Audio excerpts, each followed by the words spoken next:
जय हिंद, वंदे मातरम, हर हर महादेव। कैसे मेरे प्यारे बहादुरों, क्या आप तैयार हैं? तो आज के वीडियो में आपके लिए लाया हूं मैं मोस्ट इम्पोर्टेंट क्वेश्चन।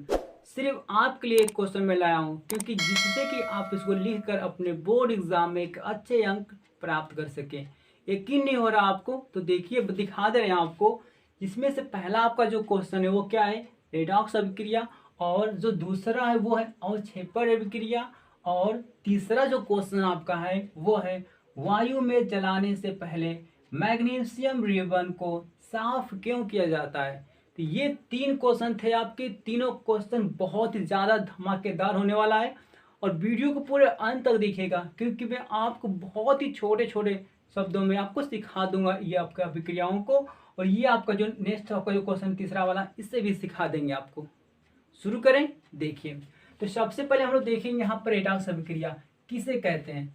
तो उसके पहले हम लोग बता दें आपको कि अभिकारक किसे कहते हैं। तो देखिए, यानी कि जो रासायनिक अभिक्रिया में भाग ले रहे हैं वो अभिकारक हैं, और इनसे बनने वाले जो तत्व इधर जो आपके बन रहे हैं आपके यौगिक, ये क्या आपके हैं? उत्पाद हैं। यानी कि एरो के पीछे साइड बाएं तरफ अभिकारक होते हैं आपके, और इधर नोक के साइड आपके उत्पाद होते हैं।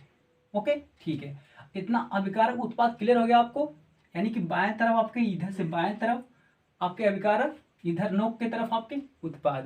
क्लियर हो गया आपको? ठीक है। अब शुरू करते हैं हम लोग रेडॉक्स अभिक्रिया को। तो देखिए, रेडॉक्स अभिक्रिया किसे कहते हैं? तो इस रासायनिक अभिक्रिया में एक अभिकारक का उपचयन, यानी कि देखिए यहाँ पर एक अभिकारक यहाँ पर है और एक अभिकारक यहाँ पर है। यहाँ पर आपके दो अभिकारक हैं।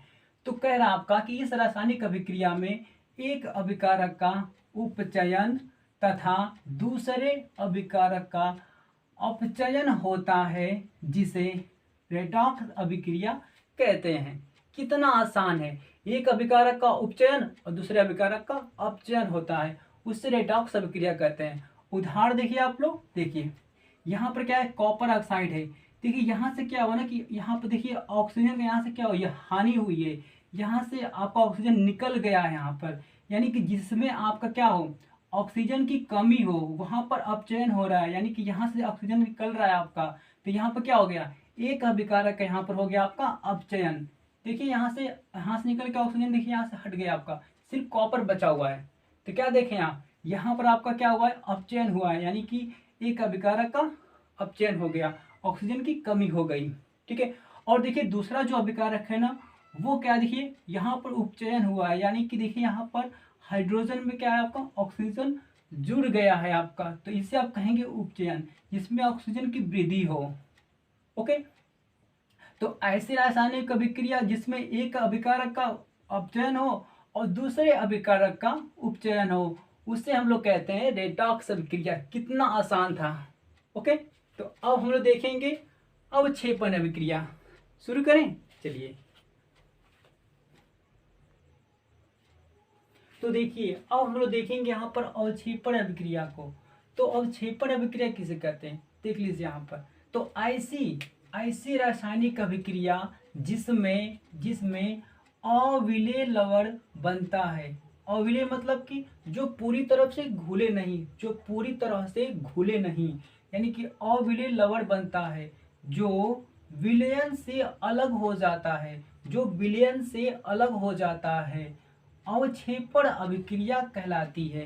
क्या कहलाती है? अवक्षेपण अभिक्रिया कहलाती है। नहीं समझ में आया? पूरा तुम दिमाग से ऊपर चल गल। तो आपके एक एग्जांपल देती, एक बर्तन ले ला, वो बर्तन में ना पानी और बालू दोनों के आपस में मिला ला। अब देखबा ना, तो जो बालू रही वो पानी में पूरा पूरा तुम घुलल ना रही। कुछ समय के बाद ना छोड़ दे बाद तक का हुई, बालू जाके पूरा पानी के नीचे पूरा बैठ जी। तो वो बालू का पानी में अविलेय है। कहाँ पानी में? अविलेय है। वहां पर का बोला? अविलेय लवण प्राप्त होला। वही के हमन का अविलेय लवण, यानी कि उसी को हम लोग अवक्षेपण अभिक्रिया कहते हैं। अब क्लियर हुआ आपको? यानी कि अवक्षेपण अभिक्रिया किसे कहेंगे? जिसमें क्या हो, अविलेय लवण बनता हो। ओके, जो पूरी तरफ से घुला ना हो। तो देखिए यहाँ पर क्या हुआ है। देखिए यहाँ पर क्या आपका है? सोडियम, यहाँ पर क्या है आपका? नाइट्रेट है। क्या है आपका? सोडियम नाइट्रेट है। यहाँ पर आपका सोडियम क्लोराइड है। ओके। अब देखिए क्या हुआ आपका, यहाँ देखिए सिल्वर जो है ना आपका, सिल्वर वो क्या किया है, वो सिल्वर चला गया है किसके पास, सोडियम के पास, यानी कि सोडियम को हटाकर सिल्वर क्या किया है, ये सोडियम को हटाकर यहाँ पर अपना जगह ले लिया यहाँ पर सिल्वर। तो देखिए यहाँ पर क्या हो गया आपका, सिल्वर कहाँ पर आ गया, इस क्लोराइड के साथ में आ गया।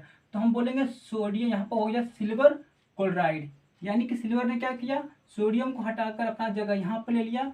तो ये क्या हो गया, सिल्वर यहाँ पर आ गया तो हो गया सिल्वर क्लोराइड, यहाँ देखिए सिल्वर क्लोराइड। ओके, अब देखिए यानी कि जब हटा यहाँ पर सोडियम है, सोडियम क्या किया है, सिल्वर का जगह ले लिया है, सोडियम क्या किया है, सिल्वर का जगह लिया है, ले लिया आप देखिए। तो ये हो जाएगा सोडियम नाइट्रेट, देखिए यहाँ पर क्या हो गया है, सोडियम नाइट्रेट। ओके, और यहाँ पर देखिए सोडियम नाइट्रेट क्या, एक बिलियन है, एक बिलियन है। और उसमें क्या देखने को मिल रहा है हम लोग को, सिल्वर क्लोराइड, जो क्या है सफेद अवक्षेपण है, जो पूरी तरफ से घुला नहीं है, ये अविलेय है।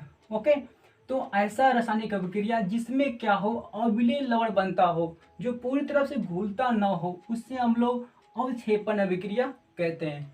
क्लियर हो गया आप लोग का, ठीक है। अब हम लोग देखेंगे यहाँ पर लास्ट क्वेश्चन को, किसको देखेंगे, लास्ट क्वेश्चन को देखेंगे।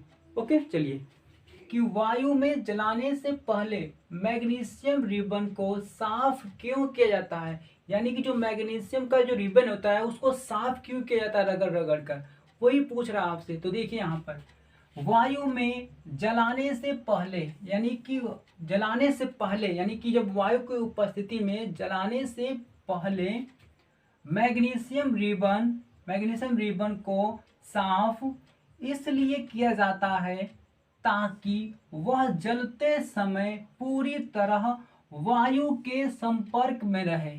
यानी कि मैग्नीशियम रिबन को इसलिए साफ किया जाता है क्योंकि वो जलते समय ना पूरी तरह से क्या हो, हवा के संपर्क में रहे, यानी कि वायु के संपर्क में रहे।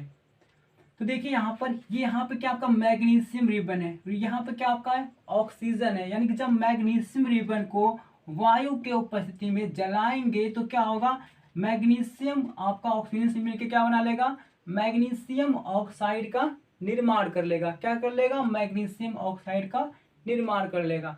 देखिए यहाँ पर बनाए, देखिए जैसे मान लीजिए कोई मोमबत्ती है, इसको हम लोग जला रहे हैं, देखिए मैग्नीशियम का ही रिबन है, इसे हम लोग जला रहे हैं, किसकी उपस्थिति में जला रहे हैं, तो ऑक्सीजन की उपस्थिति में जला रहे हैं इसे। ठीक है, तो जब भी मैग्नीशियम को वायु की उपस्थिति में जलाते हैं तो क्या होता है, इस पर मैग्नीशियम ऑक्साइड की परत चढ़ जाती है। इसलिए इसको हटाने के लिए, इसीलिए इसको जलाने के लिए ना सबसे पहले हम लोग क्या करते हैं, मैग्नीशियम रिबन को खूब साफ कर लेते हैं। क्यों, क्योंकि इसमें मैग्नीशियम का देखो यहाँ पर क्या है, ऑक्सीजन की क्या हो रही है, इस पर ऑक्सीजन की परत चढ़ जा रही है, किस पर, मैग्नीशियम रिबन पर।